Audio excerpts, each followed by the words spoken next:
and they are large population centers.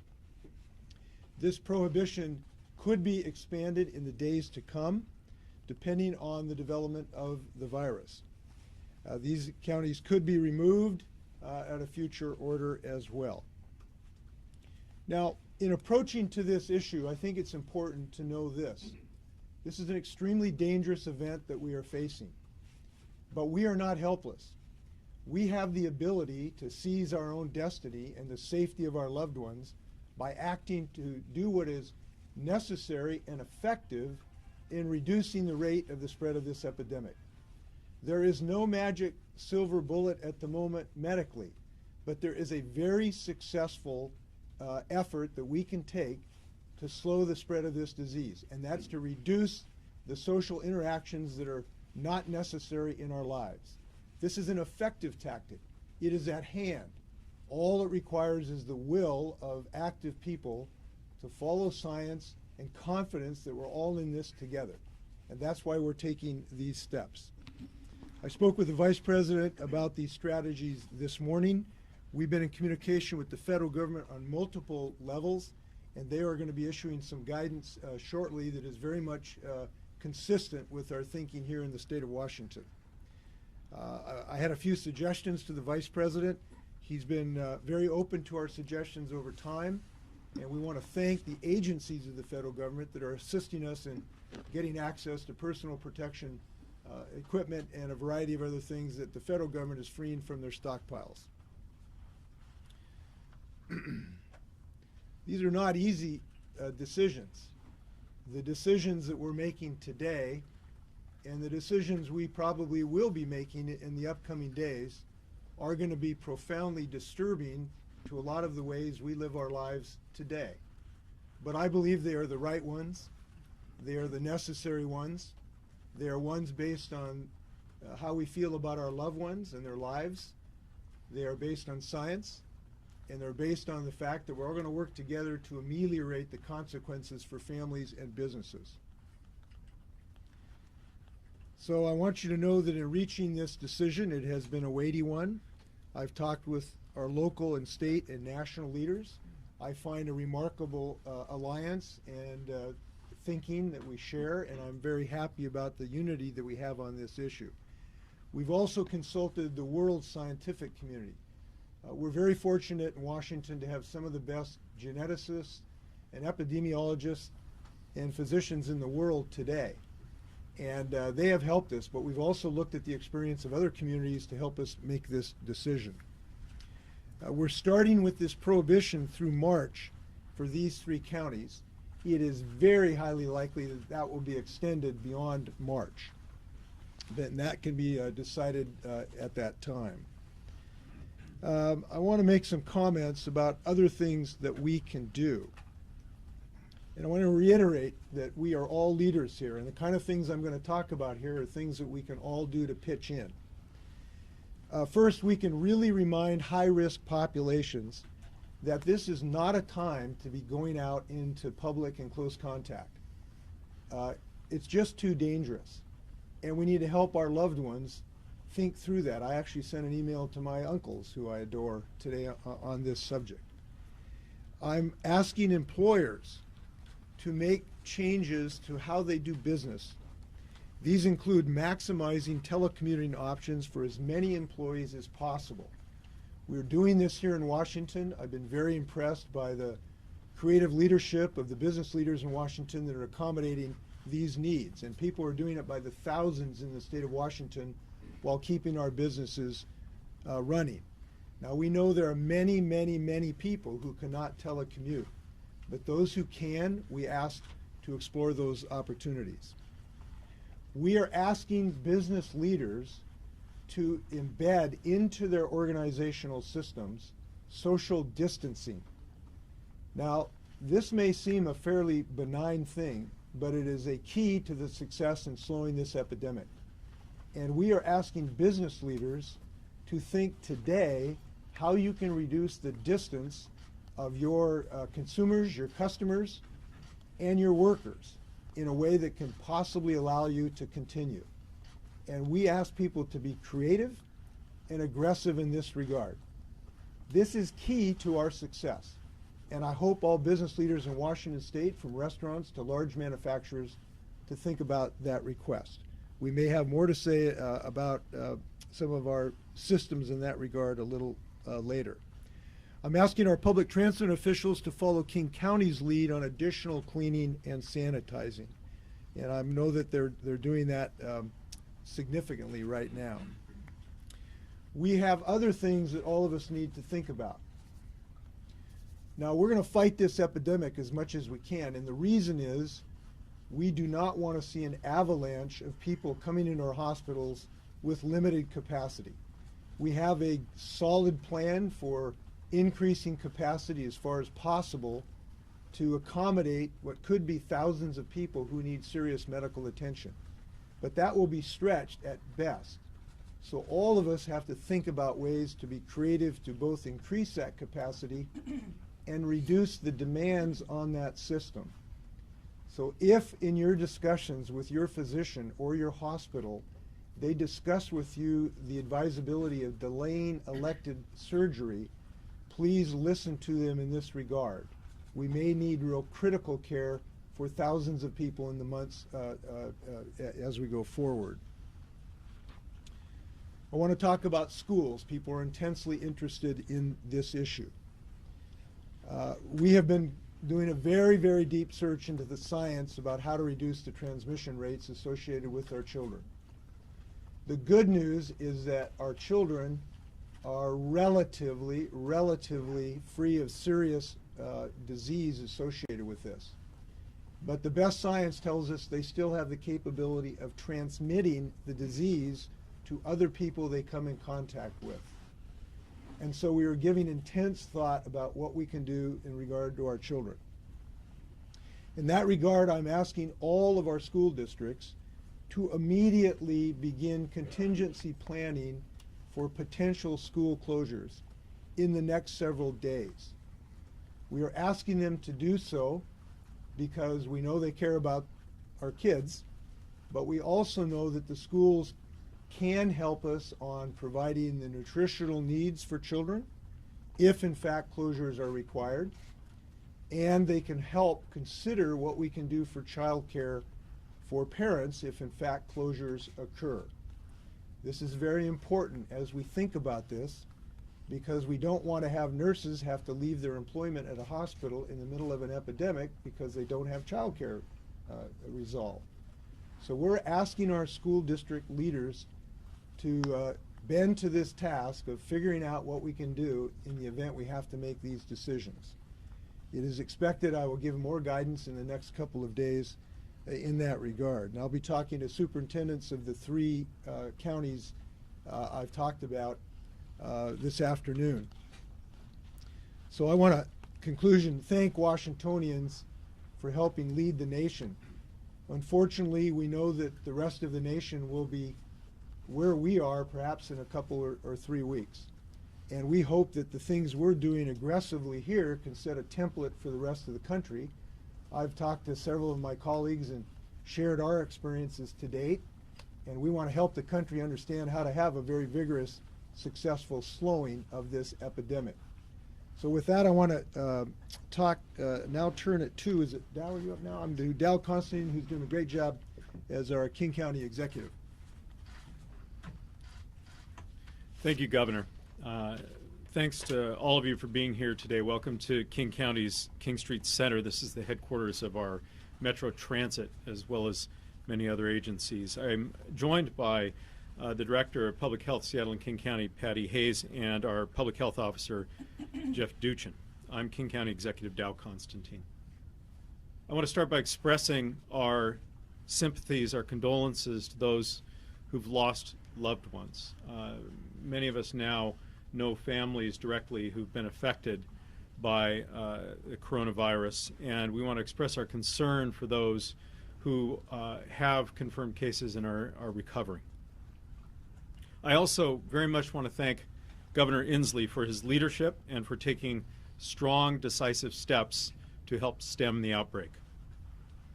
As Governor Inslee outlined, the state and the counties and cities have been talking and cooperating and arriving with the guidance of public health officials at what we believe is the best set of steps to try to slow the spread of the virus at this time. And he, therefore, has ordered the prohibition of gatherings of more than 250 people. But we also agreed that gatherings smaller than that should not happen unless very clear public health recommended steps are taken. Therefore, our public health officer, Jeff Duchin, will be signing an order that prohibits smaller events of 250 people or less unless they meet public health guidelines to ensure social distancing, adequate sanitation, regular health checks of employees, and other measures designed to prevent the virus from being transmitted. Now, to be sure, ordering the cancellation of community events is an extraordinary measure, one made in a fluid situation in which new information comes to light hourly. I've connected with leadership of our professional sports teams, our businesses, large and small, as well as leaders of our represented workforce. And they understand that we must do everything we can together to protect our community. Temporarily banning social and recreational gatherings that bring people together will help ensure that a health crisis does not become a humanitarian disaster by working to preserve the limited capacity of the county's health care system. The governor mentioned this, and this is the core critical challenge: to delay the spread of disease, to reduce the peak number of people infected in order not to exceed the capacity of the healthcare system. That is a responsibility of every institution and of every one of us individually. We are seeking to take a targeted approach that still recognizes that it can be safe and it is vitally important for our economy to function. Business can and must continue. Restaurants, retail, music, arts, culture, movie theaters can and should continue if they are able to meet these criteria. The criteria that can be shown to dramatically reduce the transmission of disease and keep people safe. Our public health staff, our medical experts, drive our decisions, using established and emerging science and data as our guides. As policymakers, we have to continue to ask ourselves if we're taking the most appropriate measures to meet the crisis. Well, today's actions will help relieve the strain on our hospital system. They'll provide people with options to keep their families safe and to keep the rest of the community safe from harm. You know, epidemiologists tell us that left unmitigated, the number of people with this infection roughly doubles every 5 to 7 days, and possibly quicker during this period in the disease's evolution. That fact underscores the urgency with which we are implementing these community mitigation measures, as well as purchasing, siting, and setting up locations, places for people to recover and to isolate themselves so that they don't inadvertently infect their families or others in the community. I want to thank Governor Inslee. I want to thank Mayor Durkin, the executives of our neighboring counties, and all the mayors and our public health officials for uniting to tackle this shared challenge and keep our people safe. I also want to thank leadership from the business community. The governor mentioned this, but our business leaders have been absolutely tremendous in embracing public health recommendations and not merely complying, but finding ways that they are able to make their workforce and our public safer, and going beyond that. For employers like Microsoft to ensure that hourly workers will be paid even if they are not currently needed at the Microsoft campus, so that they are able to continue to care for their families and keep a roof over their head. Those are the kinds of forward-looking measures that we need from all leaders, public and private, in our community. They understand, as do the elected officials in this room, that we are all in this together, and that their leadership is critical to helping get our community through this. We must take time to be sure we get this right, But we have to, at the same time, act with urgency and leave no one behind. Thank you so much for joining us here today. I mentioned that our public health officer is here with us. Dr. Jeff Duchin has been leading our efforts, providing the scientific advice that allows us to make policy decisions, and I'd like to introduce him to you now. Good morning. I'm Jeff Duchin, Health Officer for Public Health Seattle and King County, and I want to thank the Governor, Executive Constantine, Mayor Durkin, and all of our elected leadership for taking these important actions and ensuring regional coordination to protect our community's health. Today, as you've heard, we're taking unprecedented actions, and I want to fully recognize the disruption that these changes will cause in people's lives. We don't take these decisions lightly, but we're facing an unprecedented health emergency. Individuals, communities, and businesses, along with healthcare organizations, must all act together to protect our community. Everyone's participation is critical if we will be successful. Why are we doing this now? As you've heard, we recognize increasing spread of COVID-19 in our community. And as we bring on more testing, we're learning of more cases each day. The number of cases doubles every several days. And we've had multiple instances of COVID-19 in long-term care facilities where vulnerable persons reside. We expect a large-scale outbreak in weeks, and this will be a very difficult time. It's similar to what you might think of as an infectious disease equivalent of a major earthquake that's going to shake us for weeks and weeks. I want to, at this time, express my condolences to the families and loved ones of those who have been affected by this disease and who have passed at this time. I know this is going to continue to be a very difficult time for all of us going forward. The social distancing measures that you've heard about this morning are intended to slow the spread of the epidemic, although we know we cannot stop it. By delaying the number of persons who become infected and reducing the size of the epidemic peak, we'll be able to have lesser impact on our community and our healthcare system. And although most of us will have mild illness or moderate illness that does not require medical attention, there are many older adults and there are many community members with underlying medical conditions that place them at higher risk for serious infection that will require medical care and hospitalization.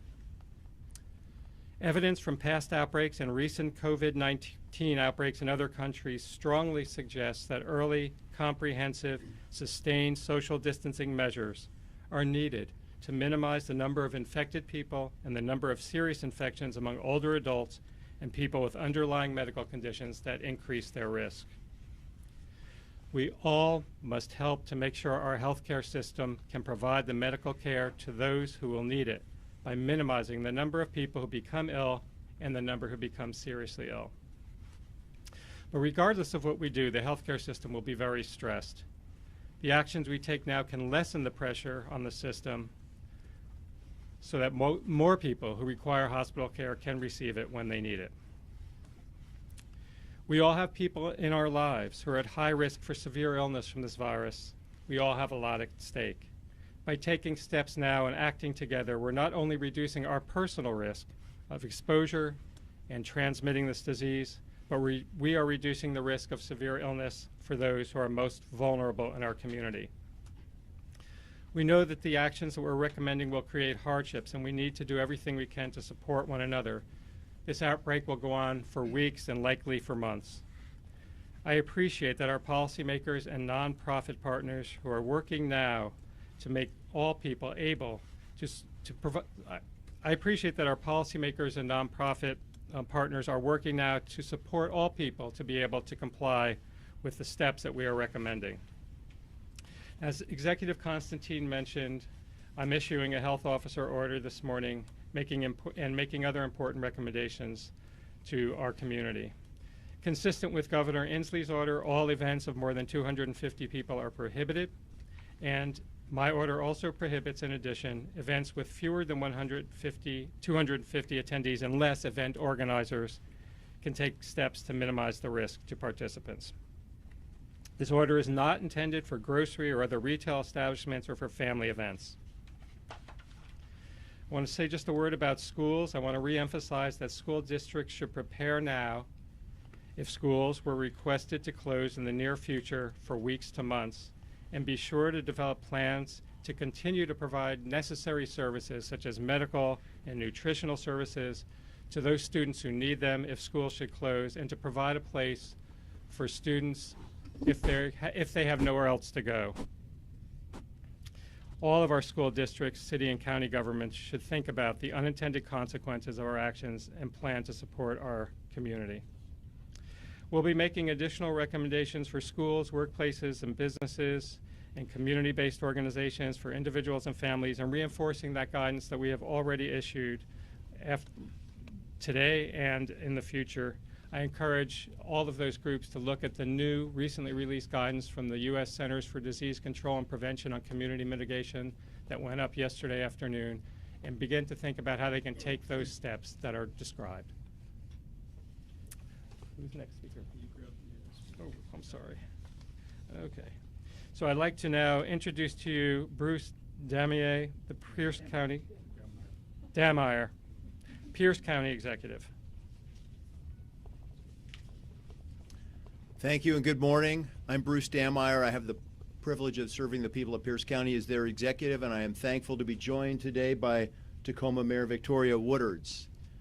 We are thankful that we realize in Pierce County the vast majority of our community will come out the other side of this just fine, that their systems will rise to the occasion and that we'll get through it. I am particularly thankful that our youth seem to have an immune system that combats this very effectively. That is very important. But I am increasingly concerned about the seniors in our community, about young women who are pregnant, and about folks with compromised immune systems, that we need to be taking significant actions to protect them, because we also know that they are very vulnerable to this disease. So that's why I'm supporting these actions today in Pierce County.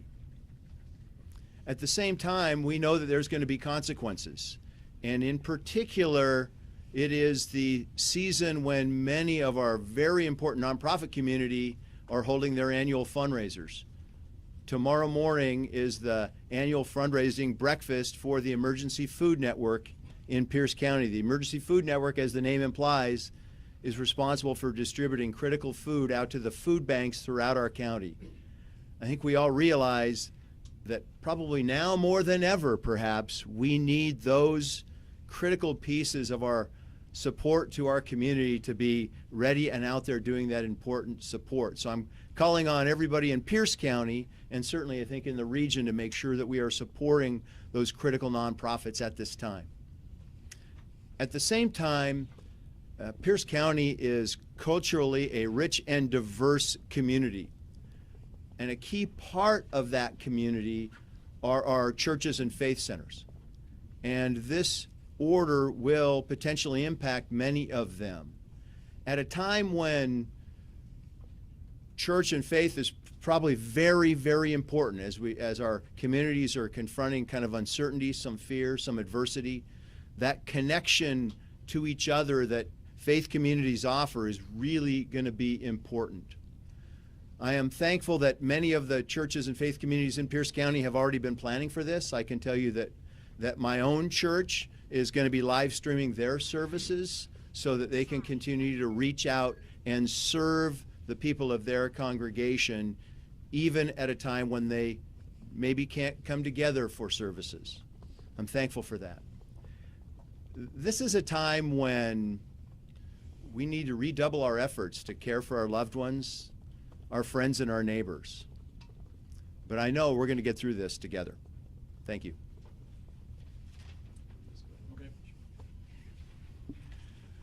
Good morning. I'm Dave Summers, Snohomish County Executive, and I'm joined here today by Mayor Cassie Franklin from the city of Everett. And the first thing, I would just like to say how incredibly saddened I am by yesterday's news about another COVID-19 fatality in our county. Our hearts prayers, thoughts go out to the family and all those affected there. Second thing, I would really like to thank Governor Inslee for his leadership. Governor Inslee is a good friend to Snohomish County. He was with us every step of the way during the OSO crisis. He knows our county. I've watched him in action. He takes advice from experts. He looks at the science. He knows the impacts of our actions on social impacts and economic impacts and balances those. So I can't think of a better leader to have in place during this event.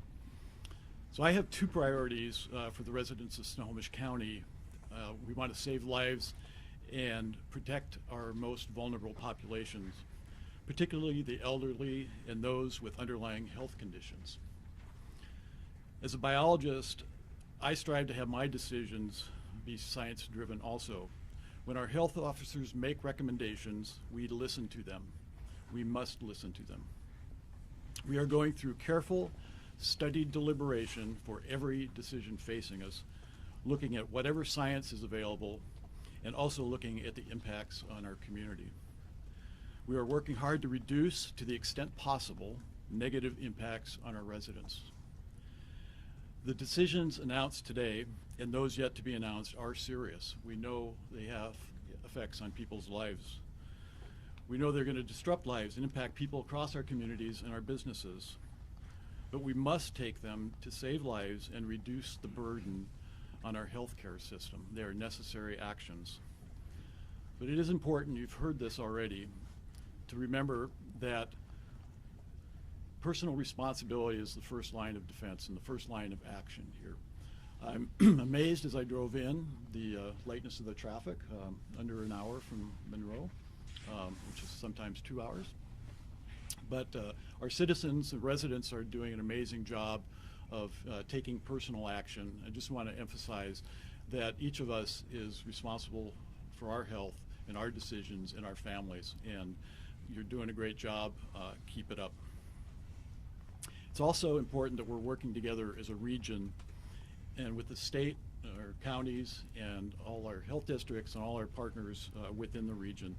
It's important so that our residents are getting consistent information from us and consistent action. The actions mentioned already in King County for smaller events, we will be mirroring those in Snohomish County so that everybody is playing by the same rules and people are not getting mixed messages. Just remind, if you're elderly, please self-isolate, take extra precautions, and if you have elderly or health-compromised people in your families, make sure you're watchful for them, advising them well, and taking precautions, as I mentioned. So we can use common sense approaches to keeping the community safe, and we will get through this as quickly as possible together with neighbor helping neighbor in our region and state united. Thank you. Yeah, I think we're questions. I want to introduce Mayor Victoria Woodard of Tacoma. I wasn't sure if you got introduced, but thank you, Madam Mayor.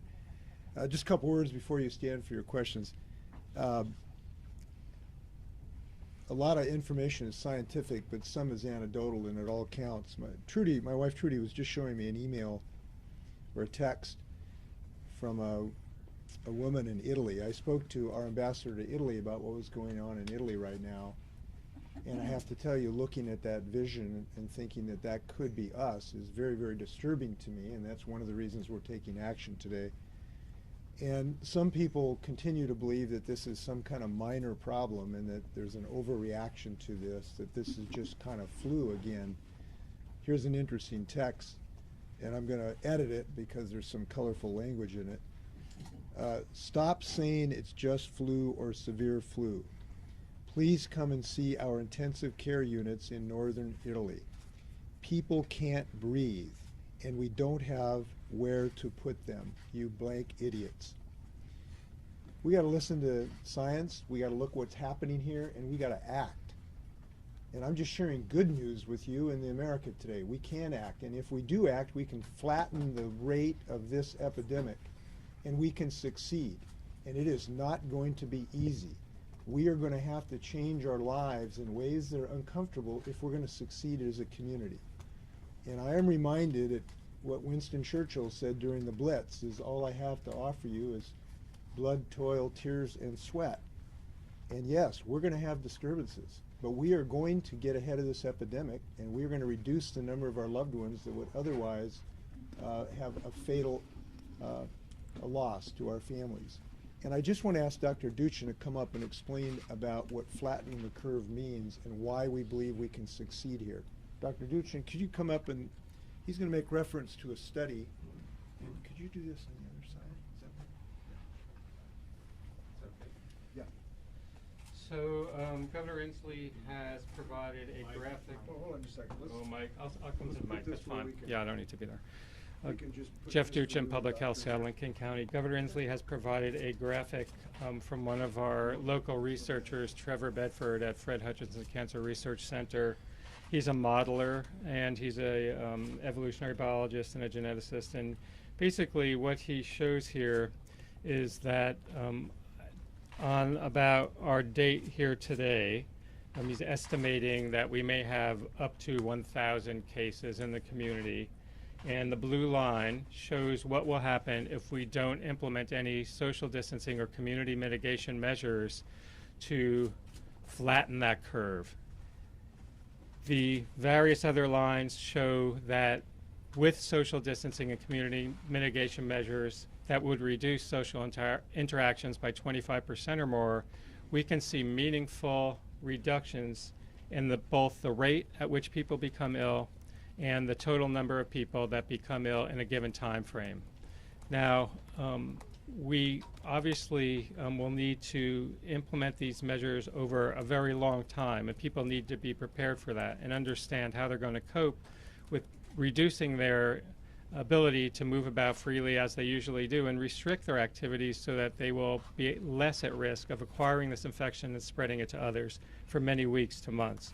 But it's really critical for people to understand this is a very serious disease. Okay, killing 10 times as many people as annual influenza outbreak is a very significant impact on our healthcare system and our community. So we want to do everything we can to decrease the burden that would represent on our healthcare system so that as people become ill, they don't become ill in as short a time frame that would stress the system. So more people ill over a longer time frame allows the healthcare system to manage those people who need to be there. The more people that become ill in a short time frame, the more difficult it is for the healthcare system to meet all their needs.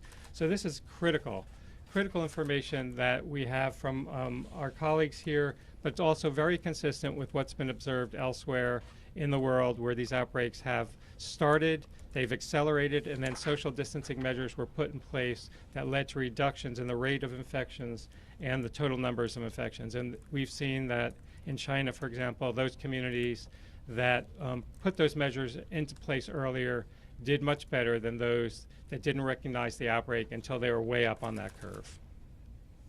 Thank you, Doctor. I want to just to give people a scale of what we potentially could be looking at.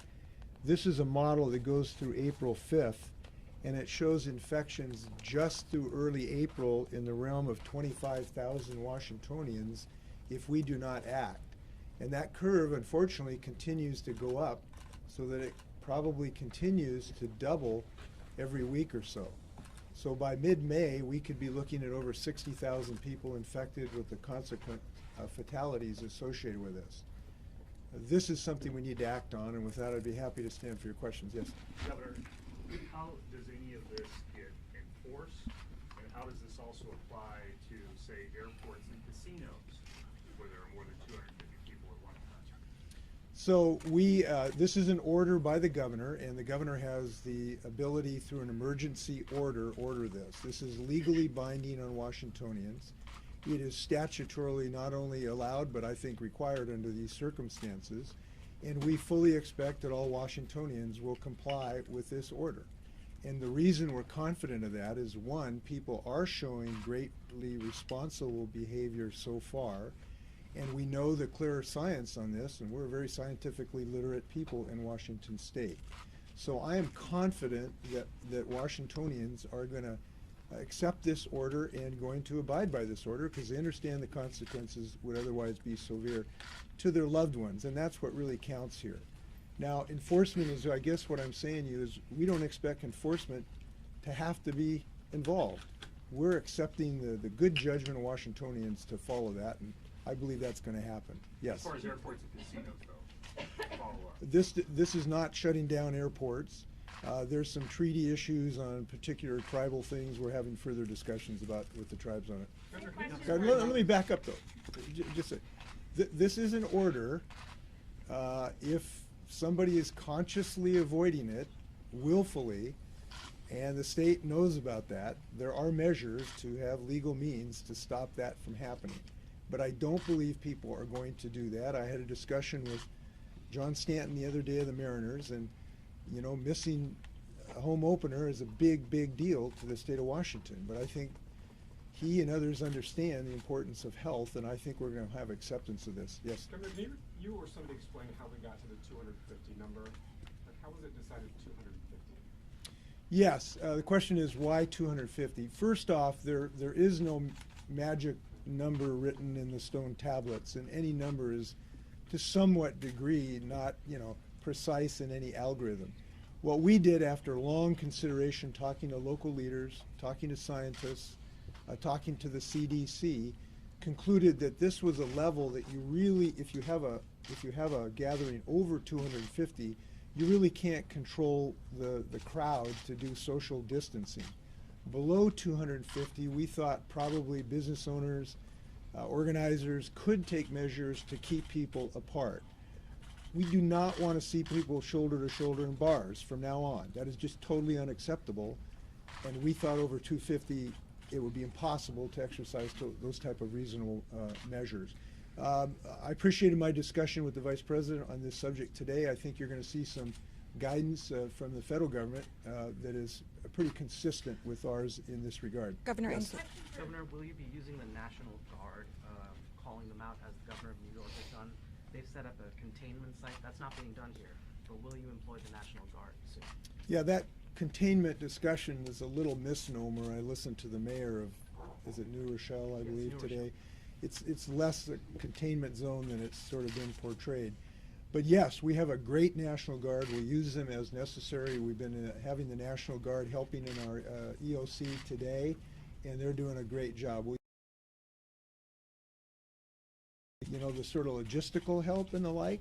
There is also potential medical assistance through the Guard on an emergency basis if our hospital system becomes stretched, possibly. So the answer is yes, as necessary. Governor Inslee, we have a lot of parents asking about schools, and you addressed that briefly. It sounds like you're laying the groundwork for possible closures coming down. So what advice do you have for parents who maybe have the opportunity to keep kids home? Is that something you recommend? What are health experts saying about that? Yeah, well, we should ask the health experts, but I am asking the school leadership to take action today to become prepared so that if that is necessary, they will have good plans to accommodate the needs and problems that parents will be involved with, including child care, including nutritional efforts, because about 40% of our children now are fed through the school system. We actually are having some fairly successful efforts on an area that's now shut down here north of Seattle in that regard. What I would recommend to parents is first, don't go to work where you work if you're ill.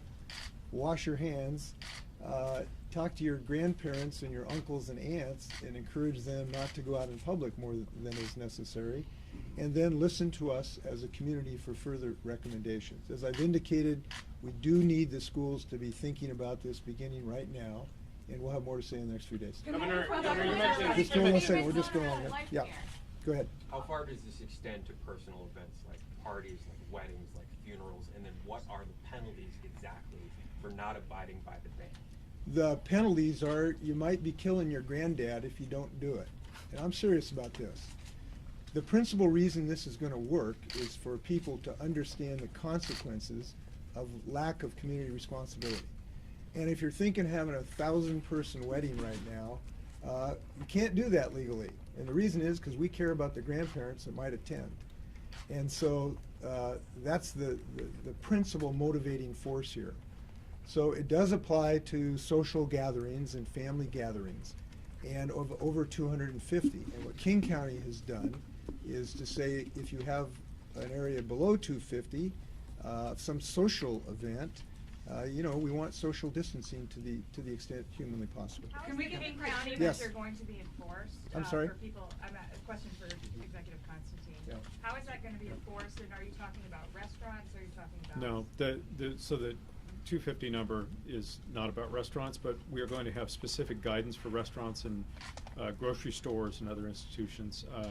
The enforcement is going to primarily be by complaint. There's not going to be a set of public health police running around looking for gatherings where all of the public health recommendations have not been implemented, because we don't have that many people, and they're focused on community-wide efforts to prevent the spread of disease. We will rely on our cities. We'll rely on businesses, and mostly, as the governor said, we will rely on the good sense and the good faith of the people of this county to recognize when they need to take action to protect themselves and others. Executive Constantine. Or Dr. Duchin, can someone clarify what the criteria is going to be Yeah. for the King County Let's see. orders? Yes, so for gatherings under 250 attendees, we will require that older adults and individuals with underlying medical conditions that may increase their risk of serious COVID-19 be encouraged not to attend, actively be encouraged not to attend. That would include employees as well. That social distancing recommendations will be met, and an example of that is to limit the close contact of people within 6 feet, but depending on the specific situation, we can work with the group and try and find something that makes sense based on the specific type of gathering that's being planned. We want employees to be screened for coronavirus symptoms each day and excluded if symptomatic. For organized events, we want to make sure that proper hand hygiene and sanitation are readily available to all attendees and employees, and that the organization and the sponsor is following the environmental cleaning guidelines from the U.S. Centers for Disease Control and Prevention. Those are the requirements that we would. So basically, the idea. Is a temperature? Is that what No, cleaning. Oh, screening for symptoms. Yes. So it could be fever, cough, shortness of breath, sore throat. Depends on what type of gathering we're talking about. But the bottom line is, we realize we can't stop everything from all people from getting together in the community. We don't want to. I mean, life has to go on. People need to go about doing essential things that they need to do in the community. What this is all about is decreasing the bringing together of people that is non-essential, that provides an opportunity for this disease to spread. We understand it's not 100%, and it doesn't have to be. The whole idea of community mitigation and social distancing is you use a variety of strategies, none of which are 100% in and of themselves, but together, layered. Recommendations around schools, workplaces, community, businesses, and these types of gatherings together provide a meaningful amount of protection. So it's multiple layered strategies. We understand that no one of them is going to be 100%, and that's expected. Dr. Duchin, what are you going to do to support community clinics? What is the county doing to support community clinics where some of the most marginalized people will be seeking help?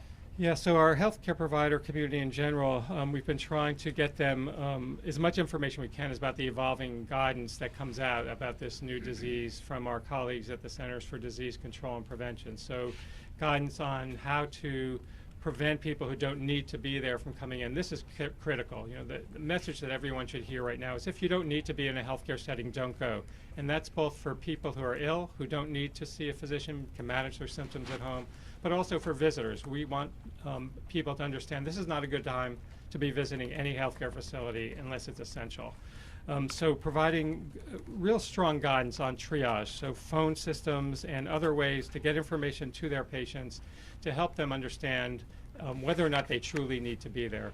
And then guidance around infection control measures that can be taken to prevent the spread both to other patients in the setting but also to the healthcare providers. Guidance on how to screen and identify those people who might be at risk for this disease. I'm very happy to say we have more testing available in the community, so where they can obtain testing, And then really another incredibly important piece of this is that everybody should understand that there's guidance now on our Washington State Department of Health website that tells the public, what do I do if I've been diagnosed with COVID-19 disease? What do I need to do to prevent risk of spreading that to others in the community and take care of myself? What do I do if I've been exposed to someone who has that disease and I have symptoms but not yet diagnosed, or I think I might have that disease? How to keep away from others, isolate yourself, and then manage your symptoms appropriately. And then what do I do if I just have symptoms and I don't know if I've been around anybody or not? So all this type of guidance basically in the healthcare and in the community setting overlaps a little bit. And it's all focused on reducing the impact on the healthcare system and the stress on the healthcare system, and providing people with information that they can take personally with individual responsibility to prevent themselves from spreading that disease to others. I want to mention, excuse me just a second here. People should know too that our state legislature is soon to appropriate at least $100 million to be available to help in a lot of different contexts. We have federal dollars. Our delegation has done a great job on a bipartisan basis. Money coming in, we expect that to be significantly helpful in a lot of contexts. Governor Kelly, what about public transportation? I'm thinking of ferry boats routinely have more than 250 people on them. And more broadly, can you just get at the significance of a liberal democracy taking what some would call draconian measures to control this outbreak? Well, I just tell you, I don't feel it's draconian to try to prevent another 22 people to have to lose their grandfather or their uncle. I don't believe that's draconian. This is a very reasoned approach. It's based on science. It's based on a lot of input from publicly elected officials who are elected by their constituents. This does not apply specifically to transportation systems, but we are expecting transportation systems to do everything humanly possible in the social distancing realm, including, to the extent possible, have additional buses so we have more space on the buses. Our Department of Transportation is looking at how we encourage people to do social distancing while they are on the boats.